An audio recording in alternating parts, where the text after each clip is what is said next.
اعوذ باللہ من الشیطان اللعین الرجیم بسم اللہ الرحمن الرحیم الحمد للہ وکفی وسلام علی عبادہ الذین اصطفی اللہم صل علی محمد وآل محمد۔ سورہ ہود کے بعد سورہ یوسف کا تعارف، اس کے حیرت انگیز فضائل و برکات پہ آج ہماری گفتگو ہوگی۔ دیکھیے، موجودہ ترتیب کے اعتبار سے تو اس سورہ یوسف کا 12واں نمبر ہے،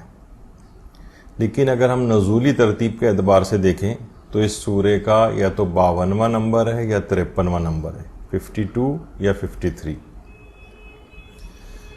اور یہ سورہ مکی سورہ ہے، اور رسول اللہ کی مکی زندگی کے بالکل آخری زمانے میں یہ سورہ نازل ہوا ہے، یعنی جس زمانے میں حضرت خدیجہ سلام اللہ علیہا اور حضرت ابو طالب علیہ السلام یہ انتقال فرما چکے تھے، اس دنیا سے تشریف لے جا چکے تھے، یعنی عام الحزن کے سال میں یہ سورہ نازل ہوا ہے، یعنی پیغمبر اکرم کی مکی زندگی کے بالکل آخری دنوں میں نازل شدہ یہ سورہ ہے۔ یہ سورہ 13ویں پارے میں ہے اور اس کی 111 آیات ہیں اور 1795 کلمات ہیں اس سورہ میں، اور 7300 حروف پر مشتمل یہ سورہ ہے، یعنی اگر کوئی سورہ کی تلاوت کرے تو ہر حرف پہ کم سے کم اگر ایک نیکی ملتی ہے تو تقریباً 7305 نیکیاں تو اس کے نامہ اعمال میں لکھ دی جاتی ہیں کم از کم۔ ایک اور لحاظ سے دیکھیں تو یہ حروف مقطعات سے جو سورہ شروع ہوتے ہیں اس میں یہ 6واں سورہ ہے، اور اس کا جو حجم ہے وہ تقریباً درمیانہ ٹائپ کا ہے، نہ یہ بہت مفصل سوروں میں آتا ہے نہ یہ مختصر سورہ میں آتا ہے، درمیانی ٹائپ کے درمیانی حجم کا یہ سورہ ہے۔ اس سورہ کو احسن القصص بھی کہا جاتا ہے، کیونکہ اس میں حضرت یوسف کی پاک دامنی کی داستان، ان کی عفت، ان کی پرہیزگاری، ان کی خودداری، ان کی ضبط نفس کی بہترین داستان اس سورہ کے اندر بیان ہوئی ہے، تو اس لحاظ سے یہ سورہ بہت بہترین قصے کے اوپر مشتمل ہے۔ تو خود قرآن نے اسی سورہ کی 3 آیت میں اس کو احسن القصص کہا ہے، اور اس سورہ کو احسن الحدیث بھی کہا جاتا ہے، احسن الحدیث۔ بہرحال دیکھیے، اس سورہ کا ایک نمایاں ترین پیغام ہے جو اس سورہ سے ہم کو ملتا ہے۔ ان لوگوں کے لیے خاص طور پر یہ سورہ ہدایت کا باعث ہے جو زمانے میں ترقی کے لیے گناہوں کو لازم و ملزوم سمجھتے ہیں، سوچتے ہیں کہ بھئی جب تک ہم زمانے کی روش کے ساتھ ساتھ نہیں چلیں گے ہم زمانے کے اندر ترقی نہیں کر سکتے۔ دیکھیے، ایسی ترقی کا آپ کو کیا کرنا ہے جس ترقی میں نافرمانی پروردگار، اس سے تو وہ قید ہی بہتر۔ حضرت یوسف دیکھیے، اگر معاذ اللہ گناہ کے سامنے، معاذ اللہ ثم معاذ اللہ، نبی سے تو یہ تصور بھی نہیں کیا جا سکتا، لیکن ایک محال چیز کو فرض کرتے ہیں کہ اگر معاذ اللہ گناہوں کے سامنے سمجھوتا کر لیتے تو بہت ترقی کرتے۔ اب 17 سال کی قید جو انہوں نے ایک سخت ترین قید کم سے کم گزاری ہے، تو دیکھیے جب انسان قید ہوتا ہے تو اس کی ترقی رک جاتی ہے نا، تو انہوں نے اس ترقی نہ ہونے کو برداشت کیا جب انسان قید میں نہیں ہوتا، اور خاص طور پر اس کی زلیخا کی نظر کرم بھی ان پہ ہوتی ہے، وہ نمایاں ترین مقام بھی دربار کے اندر حاصل اس لحاظ سے کر لیتے تو بہت ترقی ہوتی اس گناہ کے سہارے۔ لیکن ایسی ترقی کا کیا کرنا ہے، تو انہوں نے اس قید کا انتخاب کیا جس میں اطاعت پروردگار تھی۔ تو ایسی ترقیوں کو اس کا نمایاں ترین پیغام یہ ہے کہ ہر وہ ترقی کہ جس میں زینہ گناہوں کو بنایا جائے، اس سے وہ کہیں زیادہ وہ قید بہتر ہے، اور وہ ترقی نہ ہونا بہتر ہے، جیسا کہ حضرت یوسف نے اپنے لیے اس قید کا انتخاب کیا۔ یہ ایک بہترین، ایک نمایاں ترین پیغام ہے ہر شخص کے لیے۔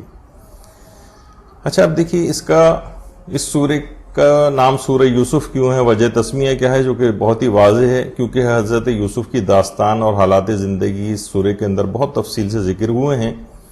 اس لیے یہی پیغام پورے سورہ یوسف کے اندر ہم کو ملتا ہے، اور یہ جو نام ہے یہ پورے سورہ یوسف میں، یعنی حضرت یوسف کا نام ویسے تو پورے قرآن میں 27 مرتبہ آیا ہے، لیکن صرف اسی سورہ کے اندر 25 مرتبہ ذکر ہوا ہے.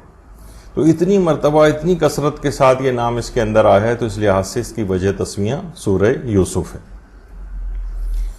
اچھا، ایک اور اس میں بہت اہم بات یہ ہے کہ یہ واحد وہ قصہ ہے جو اول سے آخر تک ایک ہی سورہ میں بیان ہوا ہے، اول سے آخر تک. اور اس سورے کی آخری چند آیات کے علاوہ باقی تمام آیات اسی قصے سے مختص ہیں، یعنی پورا سورہ ایک ہی قصے کے گرد گھوم رہا ہے، اور پورے کا پورا قصہ ایک ہی سورہ میں بیان ہوا ہے، جس کی خاص حکمت بھی ہے جو ہم آگے چل کر بیان کریں گے. اس سورے کا مقصد نزول کیا ہے؟ دیکھیے، علامہ محمد حسین طباطبائی انہوں نے تفسیر المیزان میں اس بات کو لکھا ہے کہ اس سورے کی غرض و غایت انسانوں پر اللہ کی ولایت کو بیان کرنا ہے. یعنی اگر انسان اللہ کے لیے اپنے ایمان کو خالص کر لے، نفس کی اپنی بہت اچھی تربیت کرے، اور مشکل حالات میں بھی جب کہ انسان کے نفس پر یعنی ہلاکت کے ظاہری اسباب بھی نمایاں ہو جائیں، لیکن وہ ثابت قدم رہے اور اللہ کی اطاعت پر آمادہ رہے، تو اللہ اسے اس مشکل سے نکال دیتا ہے اور اسے عزت کی بلندیوں کے اوپر فائز کرتا ہے. یہ آیت اللہ محمد حسین طباطبائی نے سورہ یوسف کا مقصد نزول بیان کیا ہے. یعنی انسان اپنے آپ کو مستحکم بنائے، ثابت قدم بنائے اللہ کی اطاعت میں، تو مشکل ترین حالات میں بھی ہوں تو اللہ اس مشکل سے اس کو نکال لیتا ہے، بلکہ بلند مقامات کے اوپر بھی فائز کرتا ہے. یہ سورہ یوسف کا مقصد نزول ہے. اچھا، اس میں مکمل واقعہ اس سورے کے اندر حضرت یوسف کے تقریباً تمام حالات بیان ہوئے ہیں. یعنی اگر ہم شروع سے دیکھیں، اب تو کیونکہ بہت سارے لوگوں نے وہ جو ایک مووی ہے حضرت یوسف کے حالات کے اوپر جو بنائی گئی ہے وہ سب لوگوں نے دیکھی ہوئی ہے، لیکن یعنی اگر ہم ترتیب سے بھی دیکھیں تو حضرت یوسف کا خواب وہ اس سورے کے اندر بیان ہوا ہے، پھر ان کا اپنے والد کو خواب سنانا، اور پھر ان کے بھائیوں کا ان سے حسد کرنا، پھر حضرت یوسف کا کنویں میں ڈالا جانا، اور پھر کنویں سے نجات ملنا، پھر ان کو حضرت یوسف کو مصر میں فروخت کیا جانا، اسی طریقے سے پھر زلیخا کا ان کے اوپر عاشق ہو جانا، پھر زلیخا کی رسوائی، پھر حضرت یوسف کو دیکھ کر زینان مصر جو تھیں ان کا انگلیوں کو کاٹنے کا جو واقعہ ہے وہ ہے اس سورے کے اندر، پھر حضرت یوسف کا جیل چلے جانا، اور پھر قیدیوں کے خواب کی تعبیر بتانا، پھر مصر کے جو بادشاہ نے جو خواب دیکھا تھا اس کی تعبیر، پھر حضرت یوسف کی بے گناہی ثابت ہوئی، پھر اس کے بعد ان کی قید سے رہائی ان کو ملی، پھر دربار میں حضرت یوسف کو ایک بلند منصب کے اوپر فائز کیا گیا، پھر وہ مصر کے اندر قحط آیا، گندم لینے کے لیے برادران یوسف مصر آئے، پھر بنیامین جو ان کے بھائی تھے ان کو وہاں پر روک لیا گیا، پھر بھائیوں کو حضرت یوسف نے اپنا تعارف کروایا، پھر حضرت یعقوب اور بنی اسرائیل کے افراد جو ہے وہ ان کی مصر آمد ہوئی، پھر حضرت یوسف کے خواب کی تعبیر. یعنی مکمل پورا ایک واقعہ بڑے تسلسل کے ساتھ اس سورے کے اندر ذکر ہوا ہے، مکمل واقعہ. البتہ بہت ساری چیزیں ایسی ہیں، دیکھیے بہت سے لوگ جو فلم ہے اس کو دیکھ کر مختار والی فلم کو دیکھتے ہیں، اس کے علاوہ اصحاب کہف کی جو فلم ہے یا اسی طریقے سے حضرت یوسف والی جو فلم ہے اس کو دیکھ کر بہت سارے افراد عام طور پر سوالات کرنے لگتے ہیں کہ تو دیکھیے اصل واقعہ کچھ اور ہوتا ہے اور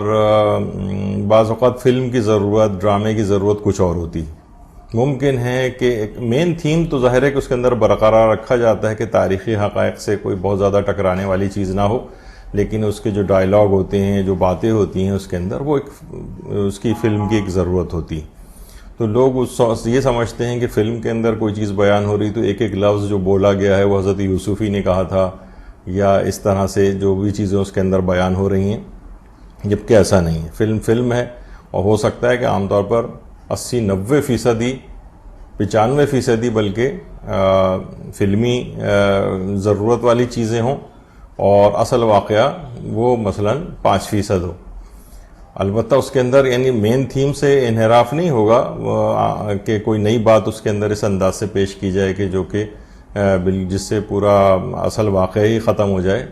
لیکن یہ کہ بہرحال فلم کی ضرورت الگ ہوتی ہے، اس کو بالکل حقیقت پہ محمول کرنا، اس کے ایک ڈائلاگ کو یہ سمجھنا کہ یہ ان افراد ہی نے یہ بات کہی تھی تو اس کے اوپر لوگ بہت سے سوالات لے کر آ جاتے ہیں کہ انہوں نے ایسا کیوں کہا تھا اور ویسا کیوں کیا تھا، وہ فلم کی ضرورت ہوتی ہے۔ اور اس متعلق بھی جو کچھ حقائق بھی جو فلم میں عام طور پر پیش کیے جاتے ہیں وہ بھی ابھی آگے چل کر ہم ذکر کریں گے، جیسے ان کے اوپر ہم ڈسکس کریں گے کہ وہ کتنے اس میں صداقت ہے، کتنی صداقت نہیں ہے۔ مثلا زلیخا کی جوانی کا واپس آنا، یا بہت سی روایات کے اندر حضرت یوسف کی شادی کا زلیخا کے ساتھ ہونا، تو یہ ان چیزوں کے اوپر ابھی آگے چل کر ہم بات کریں گے۔ تو یہ مکمل واقعہ اس کے اندر ذکر ہوا ہے۔ اچھا، ایک چیز اور ہے، اہل سنت کے ہاں کچھ روایات ہیں اور کچھ ہماری تفاسیر میں بھی ایسی باتیں آئی ہیں روایات کے طور پر کہ جس میں یہ کہا گیا ہے کہ سورہ یوسف ہے، اس کی تعلیم خواتین کو دینا یہ ممنوع ہے۔ تفسیر نور الثقلین میں بعض احادیث ہیں جن میں خواتین کو سورہ یوسف کی تعلیم اور تلاوت سے منع کیا گیا ہے۔ اچھا، جبکہ اس کے مقابلے میں، اس روایت کے مقابلے میں ایسی بہت ساری احادیث ہیں جو تفسیر نمونہ میں بھی ذکر ہوئی ہیں جن میں اس سورے کو خواتین کو تعلیم دینے کی ضرورت پر زور دیا گیا ہے، یعنی اس کے بالکل برخلاف بات بھی زیادہ تعداد کے اندر وہ روایات آئی ہیں۔ تفسیر نمونہ میں ہی ہے کہ قرآن میں اس قصے کو پوری عفت کے ساتھ بیان کیا گیا ہے، پوری عفت اور پاکیزگی کے ساتھ، لہٰذا ایسی احادیث تمام ناقابل اعتبار ہیں جن میں عورتوں کو سورہ یوسف کی تعلیم دینا ممنوع قرار دیا گیا ہے۔ تو بلکہ بعض احادیث میں تو دیکھیے یہاں تک یہ بات آئی ہے کہ اس کو یعنی لکھنا سکھانا نہیں چاہیے، نہ اس کو لکھنا سکھانا چاہیے، نہ اس کو پڑھانا چاہیے۔ بہرحال علامہ مجلسی نے بھی اور آیت اللہ سیستانی نے بھی کے نزدیک بھی احادیث ضعیف ہیں۔ اچھا، یہ احادیث جو ہیں جن کے اندر اس سورے کی تعلیم خواتین کو دینا ممنوع قرار دیا گیا ہے، یہ بعض کتب اہل سنت کے اندر آئی ہیں۔ البتہ ان کے ہاں بھی ایسی احادیث کی سند بہت ضعیف ہے، بلکہ ان کے جو بڑے علماء رجال ہیں، ماہرین ہیں اس فن کے، انہوں نے ان احادیث کو موضوعات اور جھوٹی احادیث کے زمرے میں شمار کیا، کہا کہ سب احادیث جھوٹی ہیں، اپنی طرف سے بنائی گئی ہیں، کہ جن میں خواتین کو سورہ یوسف کی تعلیم دینا ممنوع قرار دیا گیا ہے۔ بلکہ ایک روایت حضرت امیر المومنین علیہ الصلوۃ والسلام سے مروی بھی ہے کہ سورہ یوسف اپنی عورتوں کو نہ سکھاؤ اور نہ ان کے لیے اس کی قرات کرو، کیونکہ اس میں فتنے ہیں اس سورے میں، بلکہ ان کو سورہ نور کی تعلیم دو کیونکہ اس میں نصیحتیں ہیں۔ علامہ مجلسی نے بھی اس روایت کو ضعیف علی المشہور قرار دیا۔ تو بہرحال سورہ یوسف کی تعلیم دینا، یہ اس سلسلے میں جو روایات آئی ہیں اس کو علماء نے تسلیم نہیں کیا ہے۔ اچھا دیکھیے، سورہ یوسف میں عورت اور مرد دونوں کی عفت و پاکیزگی کے پیغامات ہیں۔ دیکھیے، قرآن جو ہے وہ کتاب ہدایت ہے اور اس کی ہر آیت میں ہدایت ہے، اس کے ہر سورہ ہدایت ہے۔ تو یہ کیسے ممکن ہے کہ ایک سورہ فتنے کے اندر مبتلا کرے؟ جیسے کہ روایت آپ کے سامنے بھی پیش ہوئی کہ سورہ یوسف عورتوں کا نہ سکھاؤ کیونکہ اس کے اندر فتنے ہیں، تو یہ کیسے ممکن ہے؟ یعنی ایک پورا کا پورا قرآن کتاب ہدایت ہے، پورا سورہ ہدایت کا باعث ہے، اس کی ایک آیت ہدایت ہے، تو فتنے میں کیسے مبتلا کرے گا؟ تو بلکہ اس میں اگر ہم غور کریں تو اس سورہ میں عورتوں کے لیے کوئی بھی نقطہ ضعف نہیں، بلکہ عزیز مصر کی بیوی کا جو واقعہ ہے ان کے لیے درس عبرت ہے کہ جو شیطانی وسوسوں میں، وہ خواتین جو شیطانی وسوسوں میں مبتلا ہوتی ہیں ان کے لیے ایک درس عبرت ہے۔ یعنی یہ سورہ خواہشات نفس کے مقابلے میں استقامت کا درس دیتا ہے، یہ بتاتا ہے کہ گناہوں سے بھرپور ماحول میں عفت و پاک دامنی کو کیسے اختیار کیا جا سکتا ہے. یعنی یہ تو سب پیغامات ہیں، عورتوں کے لیے بھی ہیں اور مردوں کے لیے بھی عفت اور پاکیزگی کے پیغامات سے بھرا یہ سورہ. یعنی کیسے ممکن ہے اس میں کوئی فتنے والی بات ہو. تو احادیث کے اندر بھی دیکھیے یہ بات آئی ہے. حضرت پیغمبر اکرم صلی اللہ علیہ وآلہ وسلم، اللہم صلی علی محمد وآل محمد، تفسیر مجموع البیان کی 5ویں جلد میں پیغمبر اکرم سے روایت ہے کہ جو مسلمان سورہ یوسف کی تلاوت کرے گا اور اپنے اہل و عیال کو اس کی تعلیم دے گا تو اللہ سکرات موت کے وقت اس کے لیے آسانی پیدا کرے گا. یعنی وہ خود بھی تلاوت کرے اور اپنے اہل و عیال کو اس کی تعلیم دے. یعنی پیغمبر تو اس کی تاکید کر رہے ہیں کہ سورہ کی تعلیم دینی چاہیے اس کو. اور ہم یہ ان احادیث سے بھی ٹکرانے والی یہ چیز ہوتی ہے. یعنی وہ احادیث جب اس سے پیغمبر اسلام کی ان احادیث سے ٹکراتی ہیں جس میں خود تعلیم دینے کو وہ کہہ رہے ہیں. تو بہرحال اس کی تعلیم دینا، یہ اس میں پیغامات عورتوں کے لیے بھی ہیں، مردوں کے لیے بھی ہیں. تو یہ ضرور ہے البتہ کہ بعض مسلمان علماء مثلاً احمد رضا خان بریلوی، جو کہ ہمارے بریلوی مکتب فکر کے بانیوں میں شمار ہوتے ہیں، انہوں نے فتاوی رضویہ کی جو 24ویں جلد ہے اس میں کہا ہے کہ لڑکیوں کو سورہ یوسف کا ترجمہ نہ پڑھایا جائے. سورہ یوسف کا ترجمہ، بہرحال یہ ان کا اپنا نقطہ نظر ہے، لیکن ہمارے علماء اور ان برادران اہل سنت کے علماء کی ایک بہت بڑی تعداد بھی یہی بات کہتی ہے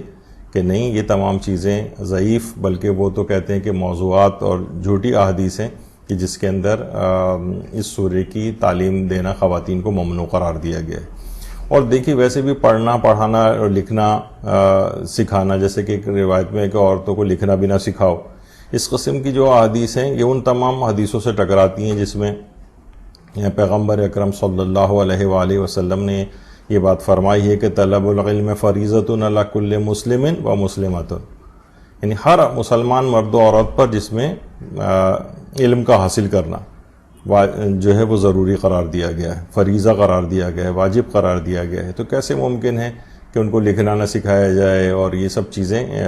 اس طرح کی اس میں آئی ہیں، یا ایک علم حاصل کرو خواہ چین کیوں نہ جانا پڑے وغیرہ احادیث، یعنی جس کے اندر بہرحال مطلق طور پر عورت اور مرد اور الگ سے عورتوں کا نام لے کر بھی کتنی روایت آئی ہیں کہ ان کو علم حاصل کرنا چاہیے. البتہ ممکن ہے کہ کچھ احادیث میں جو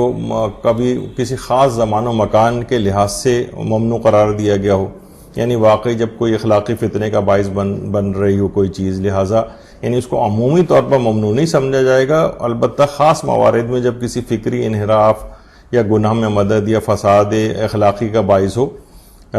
تو اس خاص زمان و مکان کے اعتبار سے ممنوع ہونے کا احتمال ہو سکتا ہے. لیکن بہت بعید ہے یہ چیز بہرحال، کیونکہ پورے قرآن کی تلاوت کا حکم ہے اور اس کو سمجھ کر پڑھنے کا حکم ہے. تو یہ کیسے ممکن ہے کہ سورہ یوسف کو خواتین کو نہ پڑھایا جائے، ان کو ممنوع قرار دیا جائے؟ بلکہ ممنوع قرار دینے کے بعد تو اور زیادہ اس کی طرف رجحان ہوگا کہ دیکھیں تو سورہ کے اندر کیا ہے. تو بہرحال بعض نے کہا ہے کہ ممکن ہے کہ اس میں وہ جو تفصیل اس کے اندر بیان کی گئی ہے کہ کسی افراد کے جن کے دل میں پہلے سے کجی ہے وہ کسی انحراف کا شکار نہ ہوں. بہرحال نتیجہ یہی ہے کہ یہ تمام احادیث جو ہیں یہ قابل اعتبار نہیں ہیں، اور عورتوں کے لیے بھی اور لڑکیوں کے لیے بھی اس سورہ کا پڑھنا اور سیکھنا، کیونکہ اگر ہم صرف اسی لحاظ سے بات کہیں کہ اس کے اندر کوئی امکان ہو سکتا ہے کہ اس قسم کا قصہ پڑھنے کے بعد کوئی برائی کا خیال کسی کے دل و دماغ میں آئے، تو یہ تو مردوں کے لحاظ سے بھی ہو سکتی ہے یہ چیز، تو ان کے لیے بھی ممنوع ہونا چاہیے تھا. تو یہ صرف خواتین کے لحاظ سے کیوں؟ تو بہرحال یہ اس لحاظ سے قابل اعتنا چیزیں نہیں ہیں. اچھا، یہ سورہ تورات کے اندر بھی نازل ہوا تھا. ہمارے چھٹے امام جعفر صادق علیہ السلام کی روایت کے مطابق یہ جو سورہ یوسف ہے یہ تورات میں بھی نازل ہوا تھا. تفسیر برہان میں بھی یہ بات آئی ہے، تفسیر صافی میں بھی یہ بات آئی ہے، اور تفسیر مجموع البیان میں بھی یہ بات آئی ہے. اچھا، اب اس سورہ کی کچھ فضائل اگر ہم دیکھیں کہ اس سورہ کی فضیلتیں کیا کیا ہیں، تو تو ایک روایت تو ہمارے چھٹے امام جعفر صادق علیہ السلام ہی کی روایت ہے کہ امام فرماتے ہیں کہ جو شخص بھی ہر دن اور رات میں اس سورے کی تلاوت کرے گا، جو شخص ہر دن اور رات میں سورے کی تلاوت کرے گا تو اس کا جو حسن و جمال ہے، امام فرماتے ہیں جو شخص ہر دن یا ہر رات میں سورہ یوسف کی تلاوت کرے تو اللہ اسے قیامت میں اس عالم میں اٹھائے گا کہ اس کا جمال اور حسن و خوبصورتی حضرت یوسف کے جمال و حسن و خوبصورتی کی مانند ہوگی، اور قیامت کے دن کوئی دہشت اس تک نہیں پہنچے گی، اور وہ اللہ کے صالح اور پسندیدہ بندوں میں شمار ہوگا۔ ثواب الاعمال میں شیخ صدوق نے بھی اس روایت کو نقل کیا ہے۔ تو اتنی عظیم یہ سورہ ہے کہ اس سورے یہ جو روایت آئی ہے کہ اس کا جمال و حسن و خوبصورتی قیامت کے روز حضرت یوسف کی مانند ہوگی، اس پہ ہم آگے چل کر ابھی گفتگو بھی کریں گے کہ اس سے معنی و مراد کیا ہے، آیت اللہ ناصر مکارم شیرازی نے اس کی کیا توجیہ کی ہے۔ لیکن ابھی ہم صرف فضیلت کے اعتبار سے کہ اس قدر فضیلت کا حامل ہوگا کہ سب سے نمایاں ترین وہ شخص ہو جائے گا جو اس سورے کو ہر دن یا ہر رات میں تلاوت کرنے کی کوشش کرے گا، یا اکثر جب بھی اس کو موقع ملے اور وہ قیامت کے روز اس قدر اپنے آپ کو اپنی حسن و خوبصورتی میں اضافہ چاہے تو اس کو سورہ یوسف کی کثرت سے تلاوت کرنی چاہیے۔ دوسری چیز وہی کہ سکرات موت سے حفاظت ہوتی ہے، جو بھی آپ نے تھوڑی دیر پہلی حدیث ہم نے آپ کو سنائی تھی پیغمبر اکرم صلی اللہ علیہ وآلہ وسلم کی، کہ جو بھی مسلمان سورہ یوسف کی تلاوت کرے گا اور اپنے اہل و عیال کو بھی اس کی تعلیم دے گا تو اللہ سکرات یا موت کے وقت اس کے لیے آسانی پیدا کر دے گا۔ یعنی کتنا ایک ہولناک مرحلہ ہے کہ جس وقت انسان کی جان نکل رہی ہوگی، اس وقت سکرات موت کی کیفیات کتنی بیان کی گئی ہیں، اور برے لوگوں کے لیے سکرات موت کی وقت کتنی سختیوں اور پریشانیوں کا تذکرہ آیا ہے، کس طریقے سے جان جو ہے وہ نکلتی ہے، اس کی پوری ایک تفصیل ہے۔ تو ان تمام چیزوں سے انسان اپنے آپ کو بچا سکتا ہے اگر وہ سورہ یوسف کی تلاوت کرے، اور اپنے اہل و عیال کو بھی کہے کہ وہ اس سورہ کی تلاوت کریں، اس کے مفاہیم کو ان کے سامنے واضح کرے، ان کو عفت و پاک دامنی کے لیے آمادہ کرے۔ ابھی آگے چل کر اس کے بھی فوائد آپ کی خدمت میں بیان ہوں گے کہ اس لحاظ سے انسان کی اخلاقیات پر اس کے کیا اثرات ہوتے ہیں اس سورہ کی تلاوت کے۔ تو سکرات موت کے وقت آسانی کے لیے کاروباری ترقی میں بھی یہ سورہ بہت مددگار ہے۔ یعنی اگر کوئی شخص چاہے کہ بہت ہی مناسب قسم کا اس کا کوئی کاروبار ہو جائے، کوئی مالی لحاظ سے، تو ہمارے چھٹے امام جعفر صادق علیہ السلام یہ بات ارشاد فرماتے ہیں کہ جو بھی سورے کو لکھ کر، تفسیر برہان کے اندر اس کی دوسری جلد کے اندر یہ روایت آئی ہے، امام فرماتے ہیں کہ جو بھی اس سورے کو لکھ کر 3 دن اپنے گھر میں رکھے گا، یعنی اس سورے کو لکھے 3 دن تک اپنے گھر میں رکھے وہ لکھا ہوا سورہ، پھر وہاں سے اس کو اٹھا کر گھر کی بیرونی جو دیوار ہے وہاں اس طرح سے اس کو چھپا دے کہ کوئی دوسرا شخص اس پر مطلع نہ ہو، یعنی کسی کو پتہ نہ چلے کہ آپ نے اس دیوار کے اندر اس سورے کو چھپایا ہے۔ اور تو امام فرماتے ہیں تفسیر برہان میں یہ بات آئی کہ بہت ہی جلد کسی کی طرف سے ایک نمائندہ آ کر اسے کاروبار کی دعوت دے گا اور اس کی تمام حاجات خدا کے حکم سے پوری ہوں گی۔ یعنی کہیں سے بھی غیبی طور پر ایک مدد اس کے لیے آئے گی، اس کے کاروبار کے سلسلے میں کوئی آ کر اس کو آفر دے گا، کہیں سے کوئی اس کو اس طرح کی اپورچونٹی ملے گی کہ جو ہے اس کا کاروبار آگے بڑھے، اس میں مزید ترقی ہو، یا کاروبار نہیں کرتا ہے تو کاروبار کرنے کے وسائل اس کو مہیا ہو جائیں گے، غیب سے امداد ہوگی۔ تو کاروباری ترقی میں بڑا مددگار سورہ ہے۔ یعنی پھر دوبارہ میں اس کو ذکر کروں کہ امام نے فرمایا کہ اس سورے کو لکھ کر 3 دن اپنے گھر میں رکھے، پھر وہاں سے اس سورے کو اٹھا کر گھر کی بیرونی دیوار میں، یعنی اس کے عزت و احترام کا خیال رکھتے ہوئے سورے کے کسی ایسی جگہ پہ اس بیرونی دیوار میں اس کو چھپا دے کہ دوسرا کوئی شخص اس بات سے مطلع نہ ہو۔ تو انشاءاللہ بہت جلد اسباب اس کے ظاہر ہوں گے اور اس کو کاروباری ترقی کے اندر اس کو کوئی ایسی اطلاع ملے گی، کوئی ایسی اپورچونٹی ملے گی جس سے اس کا کاروبار ترقی کرے گا، کوئی نیا کاروبار شروع ہو سکے گا۔ اسی طرح سے یعنی یہ تو کاروبار کے لحاظ سے تھا، لیکن بہت سے افراد ہیں جو کاروبار نہیں کرتے ہیں یا نہیں کرنا چاہتے، تو ان کی بھی رزق میں جو تنگی ہوتی ہے اس میں ایک وسعت ان کو نصیب ہوگی اور رزق کی تنگی سے مکمل نجات بھی مل سکتی. یہ بھی تفسیر برہان میں آئی ہے اور یہ بھی ہمارے چھٹے امام جعفر صادق علیہ الصلوۃ والسلام سے مروی ہے کہ اگر کوئی شخص اس سورے کو لکھے، یعنی سورہ یوسف کو لکھے، پھر پانی سے دھو کر اسے پی لے. عام طور پر جو ہے اس کو زعفران سے لکھا جاتا ہے، اور اس کے بعد پانی سے دھو کر اس کا پانی پی لے تو خدا بہت آسانی کے ساتھ اسے رزق اور روزی عنایت فرمائے گا، اور اس کے لیے خدا کی طرف سے رزق مقرر ہو جائے گا. خدا کی طرف سے اس کے لیے رزق مقرر ہو جائے گا، یعنی پھر ایک لحاظ سے اس کو بالکل اس بات سے نجات مل جائے گی کہ وہ رزق اور روزی کے سلسلے میں کسی بھی پریشانی کا شکار نہیں ہوگا. تو بہرحال یہ اس لحاظ سے ایک بہت ہی اہم بات ہے کہ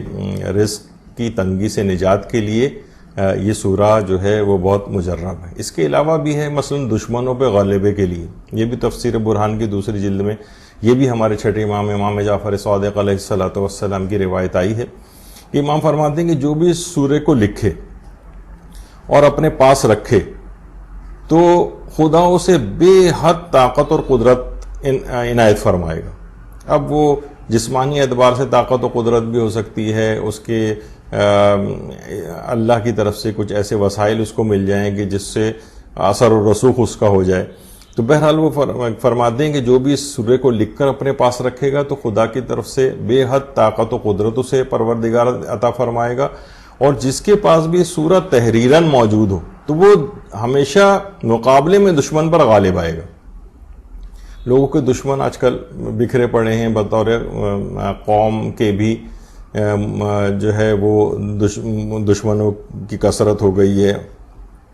تو ایسا شخص ہمیشہ دشمنوں پر بھی غالب آئے گا، اور روایت میں یہاں تک کہ یہاں کوئی بھی دشمن اسے دیکھے گا تو اس سے خوف کھائے گا، یعنی دشمن اس کو دیکھ کر ڈر جائیں گے، اس کے قریب نہیں آئیں گے، دشمنی پر کمر بستہ نہیں ہوں گے. تو بہرحال اس کا دشمنوں کے اعتبار سے، اپنے مخالفین کے اعتبار سے بھی اس کا اثر ہے کہ وہ اس کو نقصان پہنچانے سے باز رہیں گے اگر یہ سورہ لکھا ہوا اس کے پاس ہوگا. اچھا، اسی لحاظ سے یہ جو سورہ ہے اس کے لحاظ سے اس میں کہا جاتا ہے کہ یہ زنا اور فحاشی سے بھی اس میں حفاظت ہوتی ہے، زنا اور فحاشی کے اعتبار سے. یعنی یہ بھی تفسیر برہان کے اندر یہ بات آئی ہے کہ ہمارے چھٹے امام جعفر صادق علیہ الصلوۃ والسلام کی جو روایت ہے کہ جو بھی اس سورے کی تلاوت کرے گا وہ اس دنیا میں زنا و فحاشی سے محفوظ رہے گا. ظاہر ہے کہ اس سورے کے اندر اس کے برخلاف پیغام دیا گیا ہے اس گناہ کے، تو اس میں خود بخود یہ پیغام ملتا ہے کہ جب وہ اس کی تلاوت کرے گا تو ان تمام چیزوں سے دور ہو جائے گا کہ جو فحاشی کی طرف لے کے جاتے ہیں، جو یعنی فحاشی سے مراد کھلم کھلا گناہوں کی طرف اور زناکاری وغیرہ کی طرف. اسی طرح سے اس کا ایک اور فائدہ یہ ہے کہ زوجین میں محبت کے لیے اور ان کی محبت میں دوام کے لیے خواص آیات قرآن کریم جو کتاب ہے علامہ باقر نجفی کی، اس میں علامہ باقر نجفی فرماتے ہیں، اس میں یہ بات انہوں نے لکھی ہے کہ جو بھی سورہ یوسف کو خالص نیت سے لکھ کر ایک کپڑے میں لپیٹ کر اپنے پاس رکھے تو اس کے اور اس کی زوجہ کے درمیان الفت و محبت پیدا ہو جائے گی، اور ان کی الفت و محبت پیدا ہو جائے گی، اور اس کے بعد ان کی الفت اور محبت میں اگر کوئی شخص چاہے کہ الفت و محبت پہلے سے مثلا زوجین میں ہے لیکن اس میں دوام رہے، بعض اوقات یہ بھی تعلقات خراب ہو جاتے ہیں اور آپس میں لڑائی جھگڑے بڑھ جاتے ہیں، ایک دوسرے سے بعد میں نفرت کرنے لگتے ہیں، اور یا محبت میں کمی واقع ہونے لگتی ہے، دل پھینک قسم کے افراد کہیں اور جو ہے وہ متوجہ ہو جاتے ہیں ٹی وی ڈراموں وغیرہ کی برکت کی وجہ سے، نعوذ باللہ. یعنی تو ان کی محبت میں دوام کے لیے بھی، یعنی اگر یہ کوئی سورہ لکھ کر اپنے پاس رکھے گا خالص نیت سے اور کوئی کپڑے میں لپیٹ کر اپنے پاس رکھے، یعنی کوئی تعویذ وغیرہ بنا کے اپنے پاس رکھے، تو یہ اس کے اور اس کی زوجہ کے درمیان الفت و محبت کا باعث ہوگا. یعنی محبت اگر نہیں ہے تو محبت ایجاد ہوگی، اور اگر محبت ہے تو اس میں دوام رہے گا. ایسا نہ ہو کہ وقت گزرنے کے ساتھ ساتھ اور حالات کے باعث وہ محبت نکل جائے. یہ اس سورے کا ایک بڑا فائدہ ہے. اس کے علاوہ یہ بھی ہے کہ امراض کے علاج کے لیے 3 آیات سورہ یوسف، یہ خواص آیات قرآن کریم کے اندر یہ بات موجود ہے کہ اس سورے کی جو 3 آیات ہیں، خاص طور پر 91، 92 اور 93، یعنی 91، 92 اور 93 والی جو آیات ہیں، یہ اگر کوئی شخص ان آیات کو خاص طور پر ان کی اگر کثرت سے تلاوت کرتا رہے یا لکھ کر بھی اپنے پاس رکھے تو بہرحال یہ امراض کے علاج کے لیے بہت نافع سمجھی گئی ہیں. جو دیکھیے ان علوم کے ماہرین ہیں وہ ان کے کچھ تجربات ہیں روحانیت والے یا قرآنی علوم کے اعتبار سے ان کے تجربات ہیں، تو انہوں نے یہ چیز نقل کی کہ یہ 3 آیات خاص طور پر یہ امراض کے علاج کے لیے بہت فائدہ مند ہیں. اسی طرح سے مثلا قید سے رہائی کے لیے، کیونکہ اس کے اندر قید کا حضرت یوسف کی قید کا تذکرہ ہے، پھر اس سے رہائی کا تذکرہ ہے، تو یہ بات بھی کتاب خواص آیات قرآن کریم میں بات آئی ہے کہ جو زندان میں ناحق قید ہو تو اس سورے کی اگر آیت نمبر 100 اس کو اگر لکھ کر اپنے دائیں بازو کے اوپر باندھ لے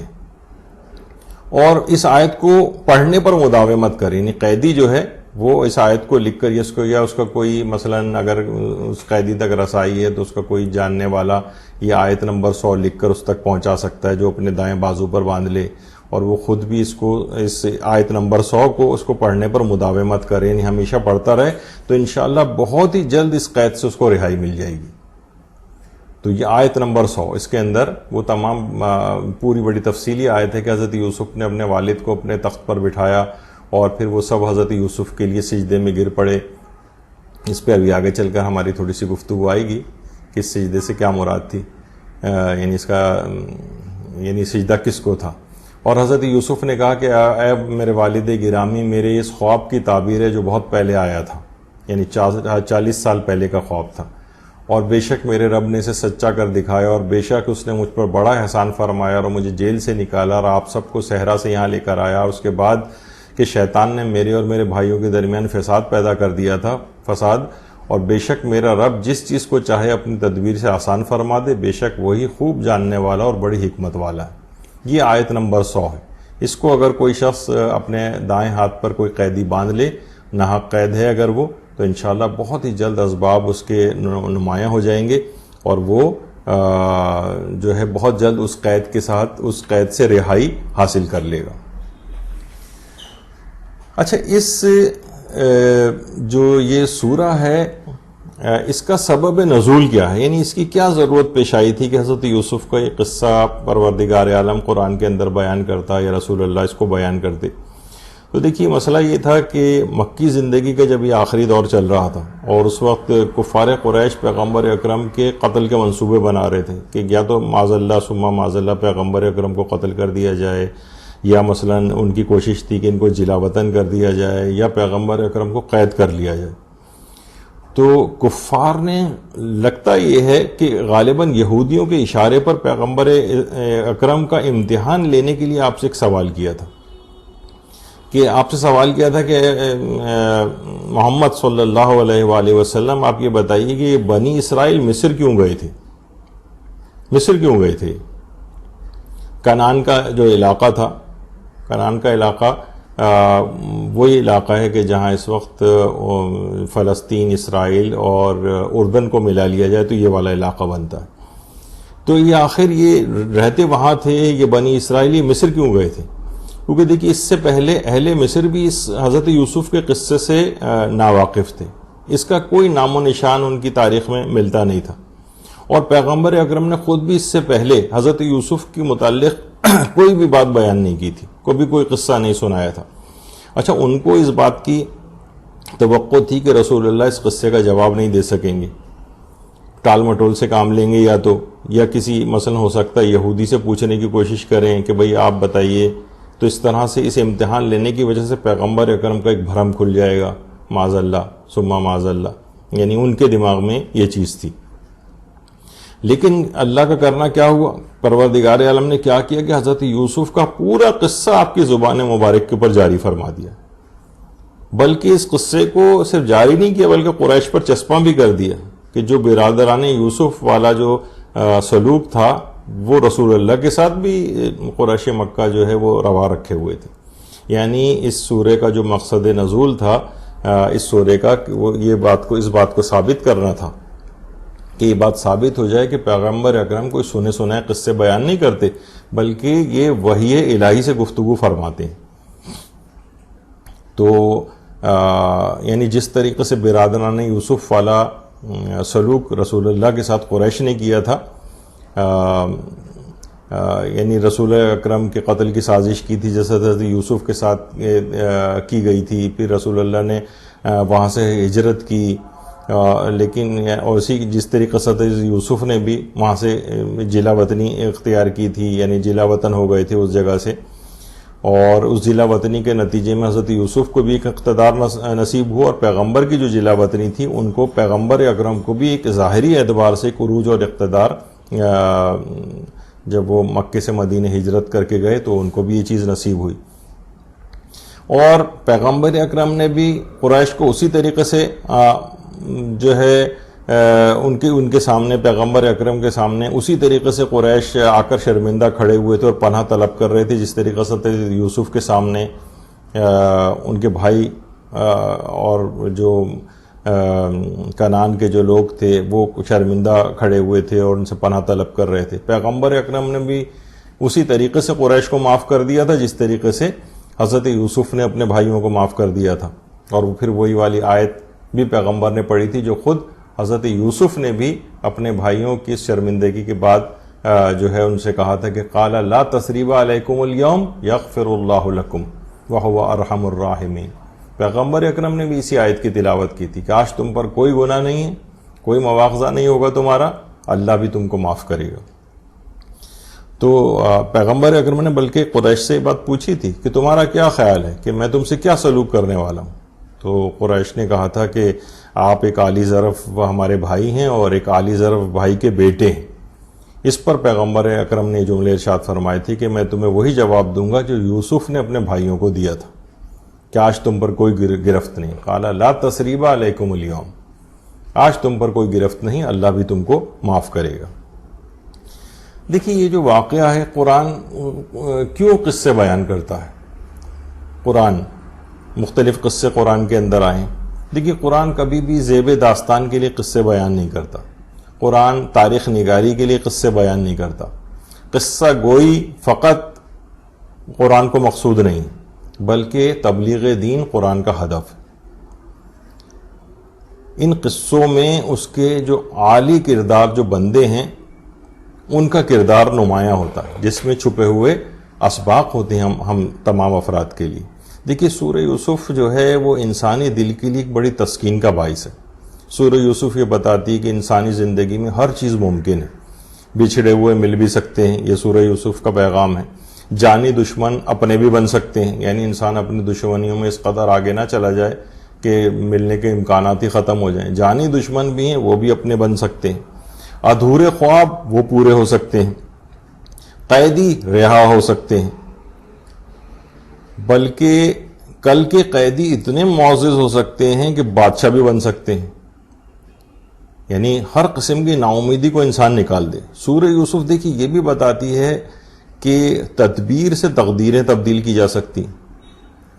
اور آزمائشوں میں جو بھی کامیاب ہو جائے وہ کندن بن کر نکلتا ہے اور انعام پاتا ہے۔ بعض اوقات لوگ مصیبتوں سے گھبرا جاتے ہیں نا، بھائی مصیبتوں کو آپ ثابت قدمی کے ساتھ برداشت کریں اور اطاعت خدا کے اوپر آپ کاربند رہیں، پھر آپ دیکھیں کہ آپ کو کیسا آپ کندن بن کے اس سے نکلتے ہیں۔ یعنی جتنی بڑی مصیبت ہوگی اتنا ہی اسی قدر بڑا انعام ہوتا ہے اس کے اوپر۔ تو دیکھیے سورہ یوسف یہ بتاتی ہے کہ نیکی اور پارسائی کوئی ثابت کرنے والی چیزیں نہیں ہیں۔ نیکی اور پارسائی تو انسان خود اپنے اوپر نافذ کرتا ہے، پھر وقت خود ہی بتا دیتا ہے کہ کون پارسا اور نیک ہے۔ یہاں لوگ اپنی بے گناہیوں کے یقین دلاتے رہتے ہیں اور اپنی پارسائیوں کے یقین دلاتے ہیں، اصل میں نیکی اور پارسائی کو تو اپنے اوپر نافذ کرنا ہے، کوئی ثابت کرنے کی چیزیں نہیں، خود بخود ثابت ہو جاتی۔ تو پھر اس کے اندر ایک پیغام یہ ہے کہ دیکھیے اختیار رکھنے کے باوجود معاف کر دینے کا سبق یہ سورہ یوسف کے اندر آیا، یعنی انسان اختیار رکھنے کے باوجود بھی معاف کر دے۔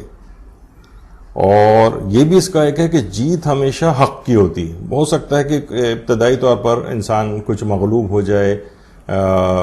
وقتی طور پر آپ کو مغلوب نظر آتا ہے، لیکن بہرحال اصل میں جیت حقیقی ہوتی ہے۔ اور سورہ یوسف گناہوں کے مقابلے میں استقامت کا ایک درس دیتی ہے۔ گناہوں کے مقابلے میں انسان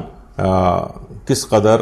استقامت اختیار کرتا ہے۔ تو اس کے قرآن نے جو قصے بیان کیے ہیں ان سب کے پیچھے حکمتیں ہیں، اس کے اندر پیغامات ہیں اس کو فقط قصے کے طور پر نہیں پڑھنا چاہیے، بلکہ ان پیغامات کو اخذ کرنا چاہیے کہ پروردگار عالم نے اس قصے کو کیوں بیان کیا اور اس کے اندر ہمارے لیے عمل کے اعتبار سے کیا پیغامات ہیں۔ ایک فتح و پاک دامنی وہ کیسے حاصل کرنا ہے، گناہوں کے مواقع موجود ہوں، سب چیزیں ہوں، لیکن اس کے باوجود بھی انسان نیکی اور پارسائی کے اوپر ثابت قدم رہے۔ اچھا دیکھیے، ایک چیز اور اس میں بیان کر دی جائے کہ جیسے کہ اس فلم کے اندر بھی یہ چیز آئی ہے اور بہت دیر تک اس کا منظر بھی دکھایا گیا تھا کہ کیا زلیخا کی جوانی واپس آ گئی تھی؟ تو دیکھیے یہ کسی بھی معتبر کتاب میں یہ بات موجود نہیں، اور کسی معتبر روایت سے اس بات کی تائید نہیں ہوتی کہ زلیخا کی جوانی واپس آئی تھی۔ بہت سی چیزیں بہت زیادہ مشہور ہوئیں، اور ضعیف طرح کی تو بہت ساری چیزیں جو ہیں وہ کتابوں کے اندر موجود ہیں، لیکن علماء کی تحقیق یہ ہے کہ زلیخا کی جوانی کے واپس آنے کا تذکرہ کسی معتبر کتاب میں اور کسی معتبر روایت کے اندر موجود نہیں، اور قرآن کے اندر تو خیر ہے ہی نہیں اس کا کوئی تذکرہ۔ تو جوانی واپس آنے کے اعتبار سے مسئلہ واضح ہے کہ وہ ثابت نہیں۔ اچھا، کیا زلیخا کی شادی بعد میں حضرت یوسف سے ہوئی تھی؟ کیا ایسا ہے؟ تو دیکھیے، یہ شادی بھی ثابت نہیں، اگرچہ سنی شیعہ کتابوں میں تفاسیر میں کچھ روایات آئی ہیں، لیکن سنی اور شیعہ علماء تقریباً یعنی اس بات پہ متفق ہیں کہ یہ روایات ضعیف ہیں، مقطوع سند ہیں، مرسل ہیں، سلسلہ سند ان کا بہت مخدوش ہے، اور پھر ان کے جو متون ہیں، ان کے جو متن ہیں روایات کے، یہ بھی آپس میں بہت ٹکرانے والے ہیں۔ تو راویوں کے اعتبار سے بھی یہ روایت جو ہے مخدوش ہیں، اور جو متن کے اعتبار سے بھی اس کے اندر کافی مناقشہ اور وہ پایا جاتا ہے اختلاف۔ اچھا، شیعہ کتب میں بھی اس قسم کی جو کچھ روایت ہیں وہ سنی کتب سے آئیں، البتہ سنی علماء اور شیعہ محققین بھی ان روایات کو اسرائیلیات قرار دیتے ہیں۔ سنی علماء نے تو بہت واضح طور پر کہا ہے کہ جس میں وہ روایات کے جس میں حضرت زلیخا کی شادی حضرت یوسف سے ذکر ہوئی ہے، یہ انہوں نے کہا ہے کہ اسرائیلیات میں سے، لیکن بہرحال ایک آدھ روایت اس طرح سے موجود ہے، شیعہ کتابوں کے اندر بھی جو ہے وہ یہ چیز آئی ہے، تو بہرحال ایک احتمال پایا جا سکتا ہے کہ شاید ان کی بعد میں شادی ہوئی ہو، لیکن یہ بات ثابت نہیں، اور زیادہ رجحان اسی پر ہے کہ حضرت یوسف کی شادی زلیخا سے نہیں ہوئی تھی۔ البتہ اس سلسلے میں ان کے ازدواج پر ایک روایت تفسیر نمونہ میں نقل ہوئی ہے، لیکن وہی ہے اس کا بھی کہ تفاسیر جو ہیں عام طور پر وہ روایات کی اس لحاظ سے مکمل تحقیق کے اعتبار سے ذکر نہیں ہوتی ہیں ان کے اندر روایات، تو علماء نے جو تحقیق کیے تو اس لحاظ سے حضرت یوسف کی شادی بھی زلیخا سے یہ ثابت نہیں، لیکن بہرحال روایت موجود ہے اور احتمال تو پایا جا سکتا ہے، تو اس کے اندر کوئی ایسا مشکل مسئلہ نہیں ہے۔ اچھا، اب دیکھیے ایک اور بھی چیز کہ یہ سورہ پہلے تورات میں بھی تھا، جو محرف نہیں ہوئی تھی جو تورات اس کے اندر، تو یہ واقعہ حضرت یوسف کا اسلام سے پہلے بھی ہے، بلکہ جو تورات کی جو سفر پیدائش کی جو 14 فصلوں میں واقعہ بہت تفصیل کے ساتھ ذکر ہوا ہے، لیکن قرآن کا جو واقعہ ہے حضرت یوسف کا اور جو تورات میں جو ذکر ہوا ہے، یہ یعنی موجودہ جو تورات ہے اس میں بہت زیادہ فرق ہے، اور قرآن کا بہت عفت و پاکدامنی کے ساتھ، بہت ہی عفت معابی کے ساتھ اس سورے کو ان کے حضرت یوسف کے حالات تذکرہ ہوئے ہیں، اور خرافات سے قرآن بالکل پاک ہے، جبکہ ہم دیکھتے ہیں کہ جو محرف نسخے ہیں تورات کے، اس کے اندر یہ جو سورہ ہے یہ بہت ہی ڈسٹارٹیڈ اور بہت ہی خرافات کے ساتھ جو ہے وہ نقل ہوا ہے۔ پھر اس میں ایک اور چیز ہے کہ دیکھیں پورا قصہ ایک ہی جو سورے کے اندر بڑے تسلسل کے ساتھ بیان ہوا، اس کی کیا وجہ ہے؟ ورنہ ہم دیکھتے ہیں کہ قرآن میں انبیاء کے واقعات بہت ٹکڑوں میں بیان ہوئے ہیں، مختلف صورتوں میں بکھرے ہوئے ہیں، کیونکہ یہ دیکھیے سورہ اس طرح کا ہے کہ اگر اس واقعے کی کڑیاں سب ایک دوسرے سے ملی ہوئی، یعنی اس کو اگر الگ الگ پروردگار عالم مختلف صورتوں میں سورہ میں توڑ کر اس کو بیان کرتا تو اس پورے ایک واقعے کا باہمی ربط ختم ہو جاتا، اور اس سے جو نتائج اخذ کرنے ہیں اس کے لیے ضروری تھا کہ پورا قصہ ایک ہی جگہ کے اوپر مذکور ہو۔ تو مثلا دیکھیے حضرت یوسف کے جو خواب کا اگر بالکل آخری حصہ بیان نہ کریں تو پہلے والے حصے کا کوئی مفہوم ہی نہیں بنتا ہے۔ پہلے والا حصہ کیا تھا کہ جس میں سجدہ کرنے کا تذکرہ تھا، کیا تو وہ جو اس کے اندر پورا تفصیل کے ساتھ بیان ہوا ہے۔ تو یعنی اول اور آخر یعنی اگر ٹکڑوں میں بیان کر دیا جائے تو یہ سب چیزیں ایک دوسرے سے مربوط ہیں، جس سے پہلے ہم نے ذکر بھی کیا کہ ایک تسلسل کے ساتھ ان کا خواب بیان ہوا، اور اس کے بعد پوری تفصیل اور پورا واقعہ یہاں تک کہ اس کی تعبیر تک کا واقعہ پورے ایک تسلسل کے ساتھ اس سورہ یوسف کے اندر ذکر ہوا ہے۔ اچھا، اس سے پہلے جو ہم نے بیان کیا کہ قیامت کے دن سورہ یوسف کے قاری کا جو حسن و جمال ہوگا وہ حضرت یوسف کی مانند ہو جائے گا، حضرت یوسف کی مانند ہو جائے گا۔ تو اس کے متعلق بھی آیت اللہ ناصر مکارم شیرازی فرماتے ہیں کہ دیکھیے یہ ہوا و ہوس کے مقابلے میں جو شخص بھی استقامت اختیار کرتا ہے، یعنی حتیٰ کہ اس کو اگر مال و منصب بھی مل جائے، جہاں بھی اس کے پاس آ جائے، لیکن وہ تب بھی اطاعت خدا سے کام لے، اب چاہے وہ قصر شاہی میں بھی آ کر رہنے لگے لیکن اللہ کے احکامات کی پاسداری کرے، تو ایسے شخص کا دل کا حسن و جمال حضرت یوسف کے دل کے حسن و جمال کے مانند ہو جائے گا، یعنی اس کے شخص کا دل کا حسن و جمال حضرت یوسف کے حسن و جمال کے مانند ہوگا، اور قیامت کے دن پروردگار اس حسن و جمال کو ظاہر کرے گا۔ یعنی اس کا دل کتنا پاک و پاکیزہ ہے کہ یہ ہر ہوا و ہوس کے مقابلے میں استقامت اختیار کر رہا ہے، اس کے پاس مال آ جائے، اس کے پاس منصب آ جائے، اس کے پاس جہاں آ جائے، یہ ہر صورت میں اطاعت خدا کر رہا ہے۔ قصر شاہی میں بھی اگر یہ رہ رہا ہے، محلات کے اندر بھی آ کر رہنے لگے، تب بھی اللہ کی اطاعت سے منہ نہیں موڑتا ہے، ورنہ کتنے لوگ عیش و عشرت کے اندر گرفتار ہو جاتے ہیں، کتنے کو پاس حسن و جمال اور خوبصورتی آ جائے تو وہ بہک جاتے ہیں اور حرام چیزوں کی طرف نکل جاتے ہیں۔ لیکن اگر کوئی شخص ان تمام سہولیات ملنے کے باوجود بھی عفت و پاک دامانی اور اطاعت خدا پر آمادہ رہتا ہے تو اس کا دل ایسے ہی ہے جیسے حضرت یوسف کا دل کا حسن و جمال، حضرت یوسف کا حسن و جمال، اس کا دل اتنا خوبصورت ہے، تو اس حسن و خوبصورتی کو اللہ قیامت کے دن ظاہر کرے گا، اس کے چہرے پر وہ چیز ظاہر ہو جائے گی کہ لوگ حیران ہوں گے، اس قدر حسن و خوبصورتی۔ یہ قیامت کے دن ان تمام جنتیوں میں بھی یہ شخص ممتاز ہوگا، یہ عورت وہاں پر بھی اس قدر ممتاز ہوگی جو اس دنیا کے اندر اتنی عفت و پاک دامنی کے ساتھ رہے۔ دیکھیے، برادران یوسف اور حضرت یعقوب کا سجدہ کہ ان کے سامنے سجدے میں گر پڑے۔ حضرت یوسف نے اپنے والدین کو اوپر تخت پر بٹھا لیا اور سب یوسف علیہ السلام کے لیے سجدے میں گر پڑے، اور یوسف نے کہا، اے ابا جان، میری اس خواب کی تعبیر ہے جو بہت پہلے آیا تھا۔ تو دیکھیے یہاں پر ایک چیز ہوتی کہ غیر خدا کو تو سجدہ جائز ہی نہیں، اور جو حقیقت بھی ہے غیر خود اللہ کے علاوہ کسی کو سجدہ جائز نہیں۔ تو فرشتوں کا حضرت آدم کو سجدہ یہ بھی قرآن میں آیا ہے۔ بعض اوقات لوگ یہ کہتے ہیں کہ بھئی آدم کو قبلہ قرار دیا گیا تھا، کچھ روایات سے تائید بھی اس کی ہوتی کہ آدم کو قبلہ قرار دیا گیا تھا، اور بعض کہتے ہیں کہ دیکھیے یہ تو سجدہ تعظیمی تھا۔ تو دیکھیے کسی بھی غیر خدا کو سجدہ تعظیمی بھی جائز نہیں،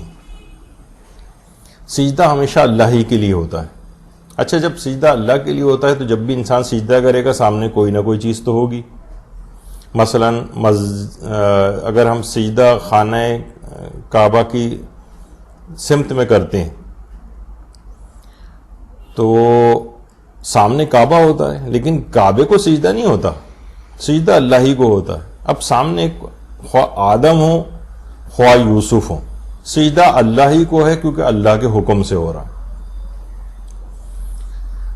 تو اللہ کا حکم ہو تو جس کو چاہے سجدہ کروا دے، یہاں حکم پروردگار کو دیکھا جائے گا، ورنہ ہم یہ نہیں کہہ سکتے شیطان کی طرح سے اللہ میاں کو سکھانا پڑھانا شروع کر دیں کہ اللہ تو ایسے کے سامنے سجدے کا حکم دے رہا ہے مجھے کہ جو کہ مجھ سے برتر نہیں ہے، میں آگ سے بنا ہوں، اس کو مٹی سے بنایا گیا ہے، آگ مٹی سے افضل ہے. تو اللہ نے جب حکم دے دیا کہ تمہیں سجدہ کرو تو تمہیں سجدہ کرنا چاہیے. تو دیکھیے اگر صرف آدم فقط قبلہ ہوتے، آیت اللہ خوئی نے بھی اس بات کو لکھا ہے، تو ابلیس کا وہ قول بے معنی ہو جاتا کہ جس میں اس نے کہا تھا کہ میں افضل ہوں، یعنی اس میں اپنی افضلیت کی بات اس نے کی تھی کہ اس کو مٹی سے بنایا گیا، مجھے آگ سے بنایا گیا.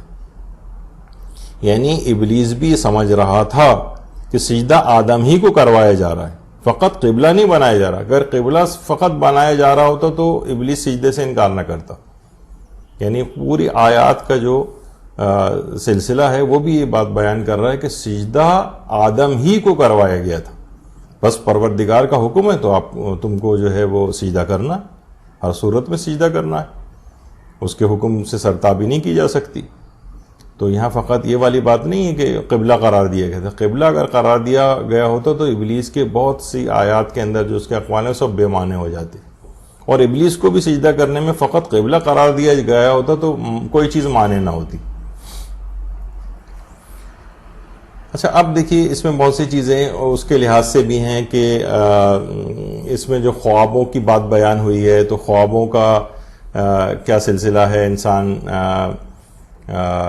تو وہ اس پہ ہمارا ایک تفصیلی درس ہو بھی چکا ہے. خوابوں کی حقیقت کے نام سے یہ انٹرنیٹ پہ سرچ کیا جا سکتا ہے تو اس کو تفصیل سے سنا جا سکتا ہے کہ خواب بالکل ایسے ہی بے حقیقت چیزیں نہیں ہوتی ہیں. البتہ اس کی اقسام بیان ہوئی ہیں، اس میں اضغاث اعلام ہوتے ہیں اور پھر کچھ حقیقی خواب بھی ہوتے ہیں، ان کی تعبیریں کس طرح سے ہوتی ہیں اور روایات اور آیات کے اندر خوابوں کے متعلق کیا بات کہی گئی ہے. تو بہرحال اس میں خوابوں کی حقیقت کے لحاظ سے، لیکن کیونکہ ہمارے سورے سے براہ راست اس سورے کے فضائل اور وہ جو تعارف اور جو مختلف چیزیں بیان ہو رہی ہیں کیونکہ اس کے موضوع سے فی الحال یہ خارج ہے تو اس کو ہم نہیں فی الحال ذکر کر رہے. لیکن خوابوں کی حقیقت کے نام سے ایک پورا ایک درس اس کے اوپر موجود ہے انٹرنیٹ پہ، اس کو دیکھا جا سکتا ہے. دیکھیے سورہ یوسف کا خلاصہ بھی لوگ کرتے ہیں کہ پدر بود پسر داشت گم کرد بازیافت. ایک لائن کے اندر بھی اس کا خلاصہ ہے کہ باپ کا ایک بیٹا تھا، کھو گیا مل گیا. تو مختلف ادبیات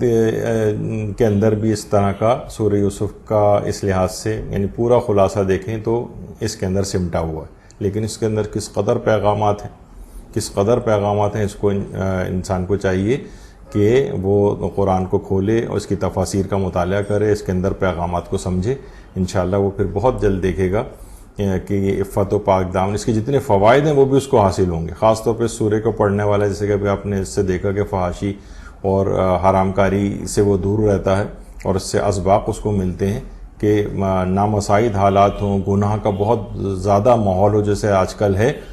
اگر انسان اس گناہ کے ماحول کے اندر عفت و پاک دامنی اختیار کرے تو پروردگار اس دنیا کے اندر بھی اس کو کتنا عروج عطا فرماتا ہے اور آخرت میں بھی کس قدر اس کو بڑا بلند مقام عطا ہوگا. اور بھی دیگر بہت سارے فوائد آپ نے اس کے اندر دیکھے ہیں. اور اس لحاظ سے اس دعا کے ساتھ ہم اس کا اختتام کرتے ہیں کہ پروردگار سورہ یوسف کے جو مندرجات ہیں بلکہ پورے قرآن کی جس سورے کو بھی ہم پڑھیں اس کے اوپر عمل کرنے کی توفیق عنایت فرمائے اور یوسف زہرا امام زمانہ علیہ السلام کے ظہور میں تعجیل فرمائے. اللہم صلی علی محمد وآل محمد وصلی اللہ علی محمد وآلہ الطیبین الطاہرین. اللہم صلی علی محمد وآل محمد وعجل فرجہم.